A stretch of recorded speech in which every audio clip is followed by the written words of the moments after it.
Buenas, ¿cómo va? Espero que estén teniendo una linda PyCon.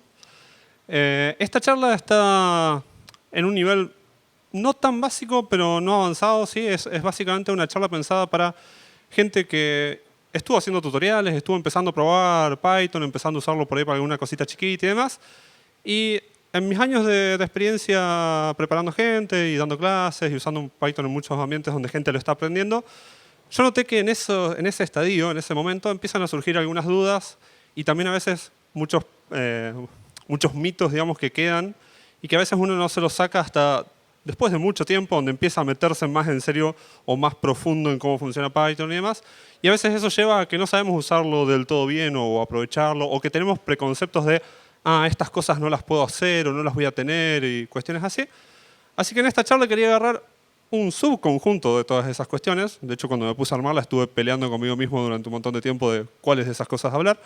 Pero bueno, en el poquito tiempo que tengo voy a elegir 3 o 4 de esas cosas y tratar de dejarlas un poquito más claras para allanarles el camino, ¿sí? Para que no se queden ni con mitos ni con dudas que les impidan después usarlo el lenguaje en todo su potencial. Así que sin más intro, me meto en tema. Primera cosa que suele surgir como duda, y en esto la mayoría de la gente suele tener ya una respuesta, ya sabe cuál es la respuesta a esto, ¿sí? Si yo les digo Python es compilado, ¿quién levanta la mano? Y si le digo Python es interpretado, ¿quién levanta la mano? Ok, ¿sí? Todos tenemos una respuesta bastante armada.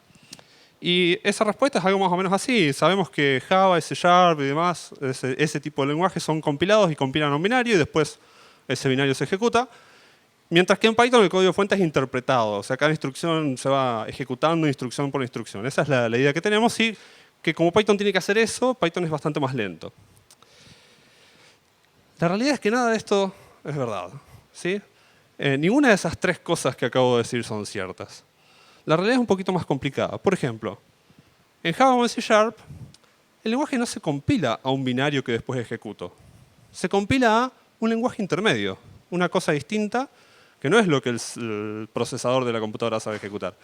Ese lenguaje intermedio, después yo necesito un runtime, una máquina virtual, que lo ejecuta interpretándolo, ¿sí? Cuando ustedes tienen que instalar la JVM en una máquina o cuando tienen que instalar el .NET Runtime, están instalando un intérprete de ese lenguaje intermedio, ¿sí? Así que eso de que Java o C# eran compilados a binario no es cierto. ¿Son compilados o son interpretados esos lenguajes? C# en sí no es interpretado, es compilado, pero lo que me da no es un binario. Lo que me da es algo que va a ser interpretado, ¿sí? ¿Y Python? Y Python, cuando yo lo ejecuto, compila a un lenguaje intermedio y después un runtime interpreta ese lenguaje intermedio. ¿Notan un poco alguna diferencia con lo de arriba? ¿No? Entonces, ¿por qué nos enseñan que es tan distinto Java a Python? Si los dos están haciendo básicamente lo mismo, los dos están compilando ese código fuente a un intermedio y después pidiéndole un runtime que interprete ese intermedio, ¿por qué decimos que Python es re distinto a Java? ¿Por qué decimos que uno es compilado y el otro es interpretado?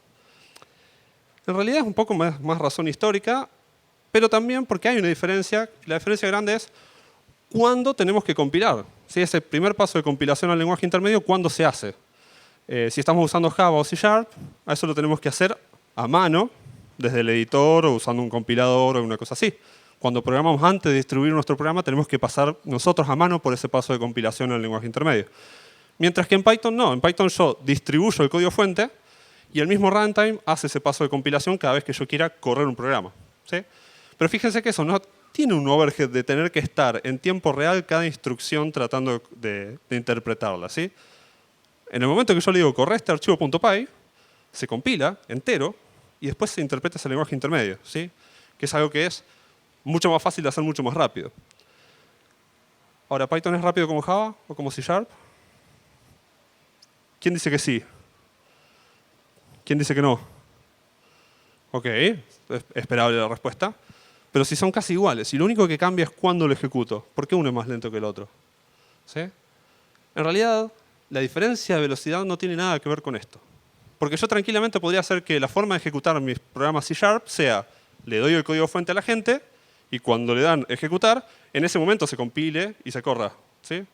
O sea, el decidir cuándo hago ese paso primero de compilación no tiene nada que ver con que Python sea lento y Java sea más rápido. ¿Sí? Así que básicamente esa primera imagen que teníamos recién de cómo se veía esto de descompilado o interpretado, que era un bicho tan raro o otro bicho tan distinto, en realidad, mirando solamente ese aspecto, Python se parece un montón a Java o a C#, ¿sí? A este tipo de lenguajes, o a Ruby, si vamos al caso también.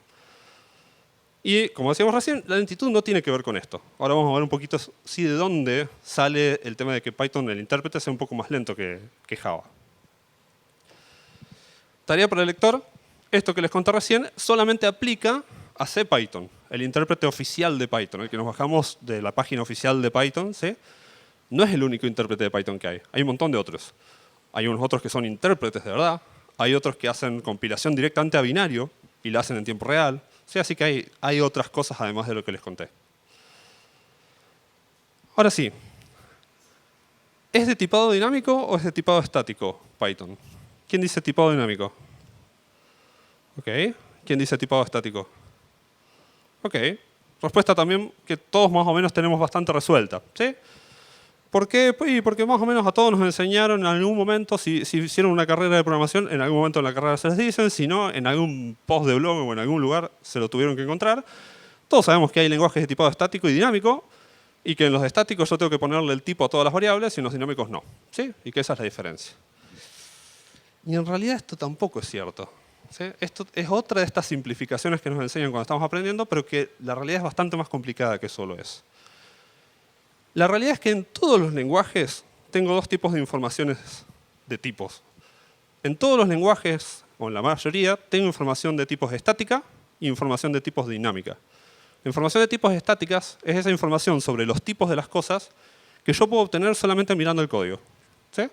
Por ejemplo, en Java, si algo dice una variable de tipo entero, yo sé que esa variable, ¿qué va a tener adentro?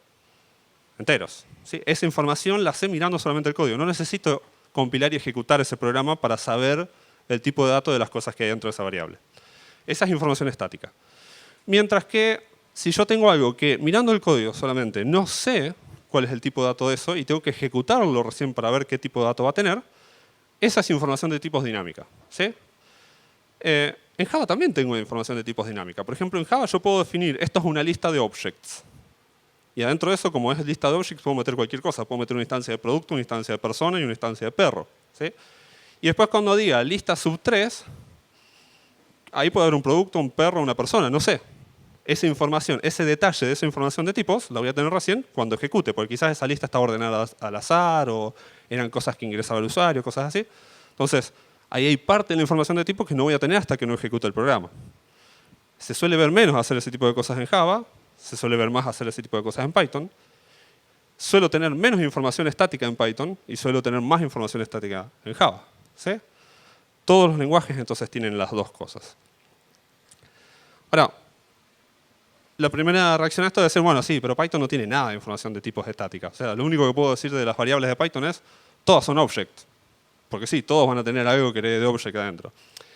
Y en realidad Python tiene bastante más información de tipos adentro. Perdón, no adentro, en el código.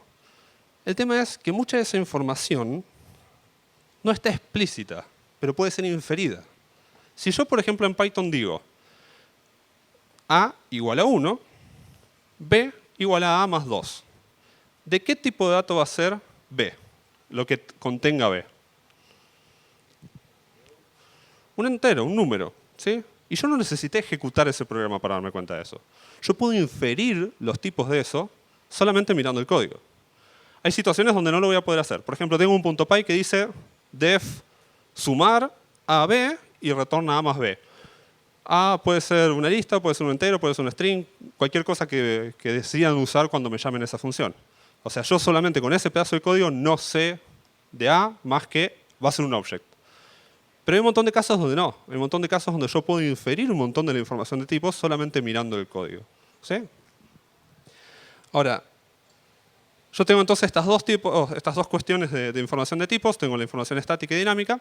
¿Para qué me sirve esa información? Básicamente para hacer chequeos. Mi programa necesita chequear si las cosas están bien o no.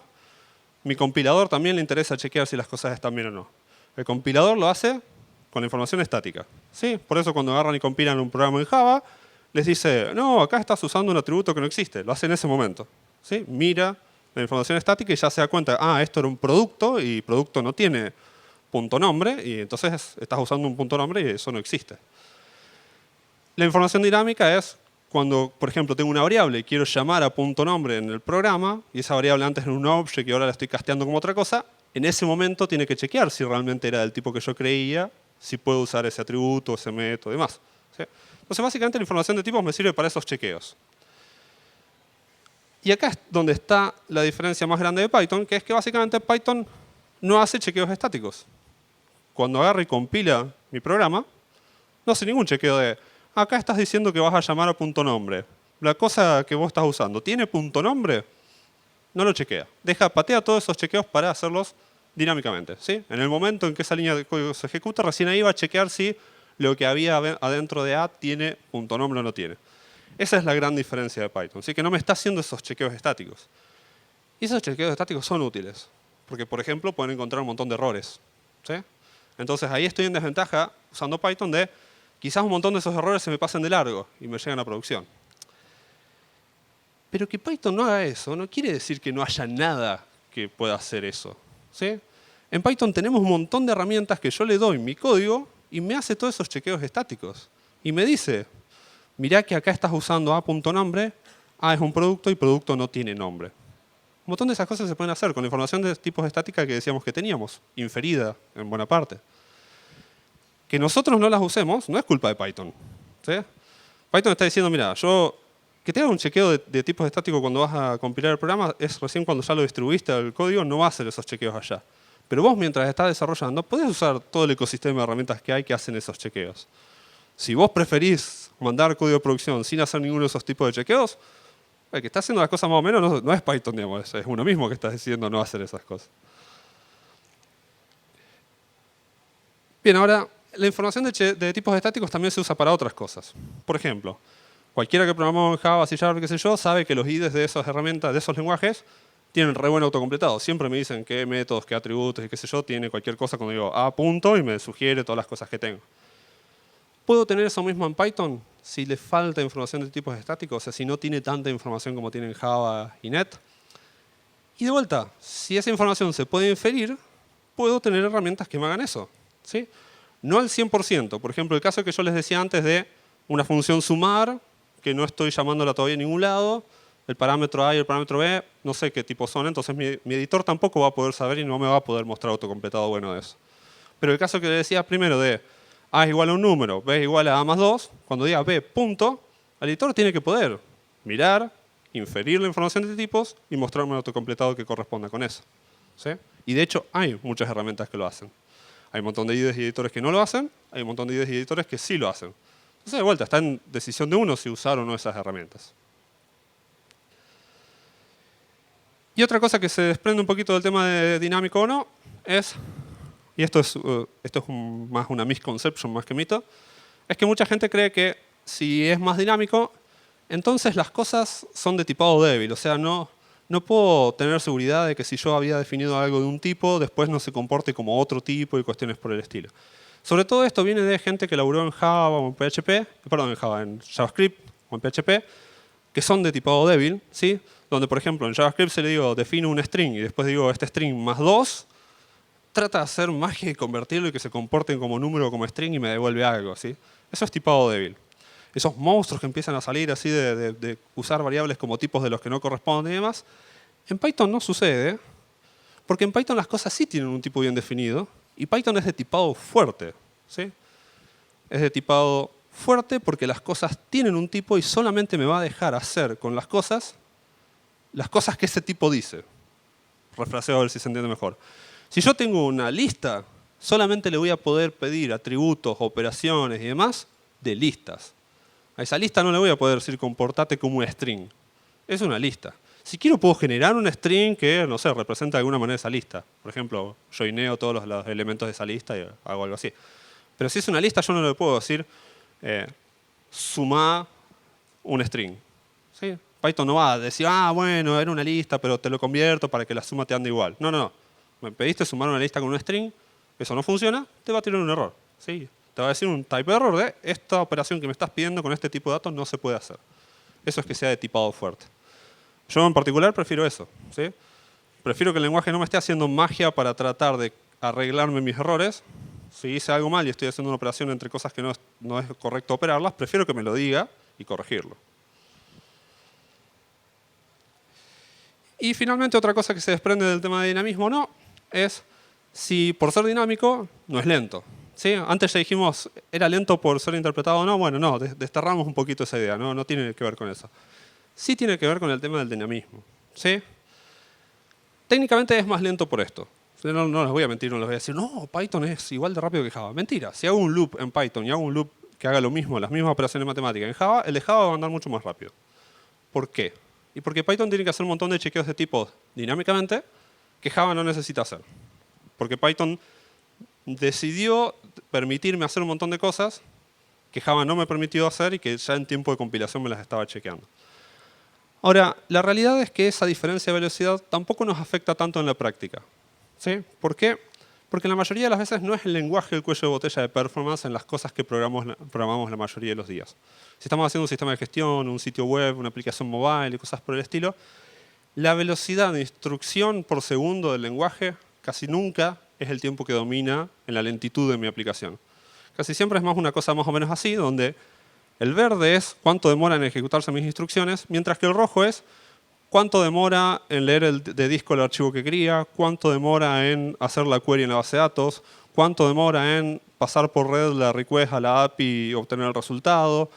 Todo ese tipo de cosas, todo lo que es I/O, es normalmente miles de veces más lento que las instrucciones que estoy ejecutando con mi lenguaje. Entonces sí, si paso de Python a Java, capaz que tengo un programa 5 veces más rápido en la parte de código. Pero 5 veces más rápido en esa partecita verde no van a hacer que mi programa entero sea 5 veces más rápido. Y quizás me estoy complicando, sí, el extremo sería lo escribo en Assembler, porque en Assembler va a ser 100 veces más rápido. Ok, sí, esa partecita va a ser un centésimo, la verde va a ser un centésimo lo que era antes. Mi programa sigue siendo igual de lento para el usuario y ahora mi programa es infinitamente más complejo de mantener. ¿Sí? Entonces, no se queden con la idea de, oh, Python es lento, entonces mis programas van a ser lentos. La realidad es un poco más compleja. ¿Sí? Hay que ver qué está haciendo uno. Si estoy escribiendo un engine para juegos donde tengo que hacer multiplicaciones de matriz a lo bestia, sí, porque va a ser la mayor parte del tiempo de mi programa va a ser el verde, ¿sí? Las instrucciones por segundo. Para eso usen NumPy y cosas por el estilo. Pero en los casos normales, las cosas que programamos, que hay mucho I/O, el tiempo está dominado por el I/O, no por el lenguaje. Y ahora sí, una última cosa más que viene por el lado del dinamismo, mucha idea de cómo es dinámico, como no sé los tipos y cosas por el estilo, es más propenso a errores. Me voy a equivocar mucho más. ¿Por qué? Porque voy a escribir a.nombre y en realidad a no tiene el punto nombre y voy a mandar el código de producción y me voy a enterar recién cuando ese código se ejecute. ¿Sí? Y esto también es complicado de responder. No es tan así. ¿Por qué? Porque si yo estoy haciendo las cosas más o menos bien, estoy escribiendo unit tests y estoy usando las herramientas de chequeo estático que decía antes, la mayoría de esos errores los voy a encontrar en tiempo de desarrollo. ¿Sí? Si yo agarro, escribo código y lo mando hacia producción y no me importa nada, sí, voy a tener un montón de chances de que eso explote. Ahora, si escribo código, lo paso por un chequeador estático y además escribo unit tests que ejerciten mi código y demás, la mayoría, la gran mayoría por lejos de esos errores los voy a encontrar en tiempo de desarrollo. ¿Sí? No van a llegar a producción. Y esas cosas son las mismas cosas que hago con el lenguaje estático. Con el lenguaje estático no me quedo sin escribir unit test. También los tengo que escribir. Si estoy programando en Java o en C#, también tengo que escribir unit test para probar la lógica de mi programa. Entonces, ese punto nombre que no existía se va a ejecutar en los dos casos. En los dos casos voy a tener un test que va a ejecutar esa línea de código. ¿Sí? Y en el lenguaje estático también estoy usando chequeadores estáticos, que es básicamente el paso de compilar. Ahí me está haciendo el chequeo estático.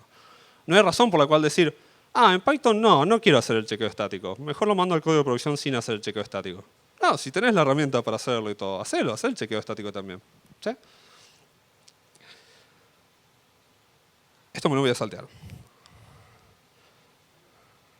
Así que no son tan simples estas respuestas de es dinámico o no, es lento o no, es compilado o interpretado. Este tipo de cuestiones no son tan directas como solemos leer. Para mostrarles un último ejemplito de eso, ¿cuántos minutos tengo, André? ¿2? Ok. Les muestro una demo rápida. ¿Sí? para que se den una idea de hasta qué punto uno puede tener estas cosas andando.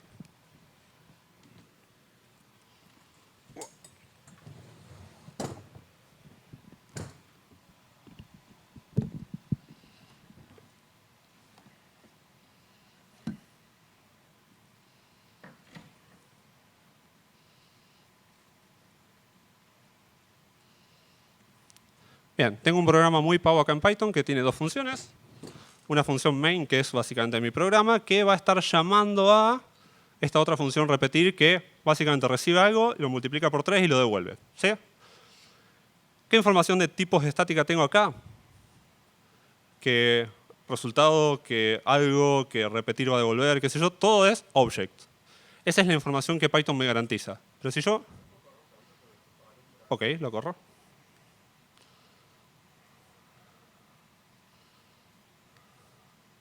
Ahí estamos. Bien. Ahora, yo puedo inferir cosas. Por ejemplo, si yo digo, cuando llamo a resultado, le doy... Perdón, a repetir. Le doy FISA, ¿de qué tipo va a ser resultado? Va a ser un string. Un string en Python se puede multiplicar y básicamente me pone n veces el string. Entonces, si yo digo resultado punto, mi editor me sabe decir que tiene capitalize, center, count y demás, que son los métodos de string. Y es suficientemente inteligente para decir, bueno, si ahora en vez de eso le paso un número, ahora los métodos que me está recomendando son los métodos de número. ¿Sí? Incluso mucho más que eso. Por ejemplo, ¿qué pasa si le doy una lista? Va a tener los métodos obviamente de lista. Multiplicar una lista es básicamente repetirla. Pero además, si le pido el primer elemento, acá me debería mostrar los métodos de número. Y me está mostrando los métodos de número. Y todavía más inteligente que eso. Porque, por ejemplo, esta lista puede tener números y strings. Cuando la multiplica acá, el primero va a ser un número. Me está mostrando cosas de número. Mientras que el último elemento va a ser un string. Y me está mostrando las cosas de string. O sea, la inferencia de tipos estática que se puede hacer con Python es muchísima. Entonces no hay mucha excusa para decir, no, en Python no puedo programar porque no voy a tener autocompletado, porque no voy a tener chequeo de errores. No voy a tener chequeo de errores. A ver, ¿qué pasa si acá digo, por ejemplo, repetir sin argumentos? Y guardo este archivo. Epa. Mi editor ya me está diciendo, ahí me pongo con el cursor en la R de repetir, ven que está remarcada con rojo. Si voy hasta ahí, me está diciendo algo. Voy a achicar la letra si se nota más. Y fíjense que ahí abajo está la descripción y me dice, te falta el argumento algo. ¿Sí? Y de la misma forma, si hago, por ejemplo, A es igual a una lista, y después digo A.append,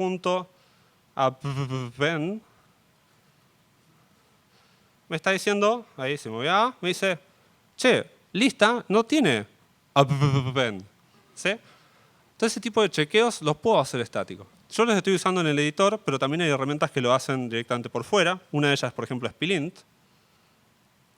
Yo le puedo decir, Plint, acá tenés un archivo, haceme los chequeos estáticos que puedas. Y Plint, por ejemplo, me dice un montón de cosas. También me chequea cosas de estilo. Me está diciendo, che, te faltan los strings de documentación y cosas así. Y acá abajo de todo me está diciendo, che, lista no tiene append. ¿Sí? Así como esto, cosa que no mencioné, también tenemos MyPy. Tenemos básicamente desde hace rato en Python sintaxis para poder decir cosas como esta. Es decir, algo va a ser un string. Y entonces acá cuando hago algo, punto, me muestra los métodos de string. Porque yo estoy diciendo, esta es la firma que debería tener. Y entonces también tenemos una herramienta por línea de comandos que es MyPy, que yo le paso programa donde tenga definidos los tipos así y me chequea que estoy respetando esos tipos y demás. Así que, cerrando, en conclusión, como decía antes, no son tan directas estas respuestas. No se queden con simplemente, Python es dinámico, entonces es lento y es interpretado y por eso es lento y no tengo información de tipos. Es bastante más complicado. Ustedes tienen herramientas para usarlo y para tener información de tipos estática, para hacer chequeos estáticos y demás. Aprovechenla. No se queden en, Python es un lenguaje de scripting, porque no es eso. ¿Estaríamos? Las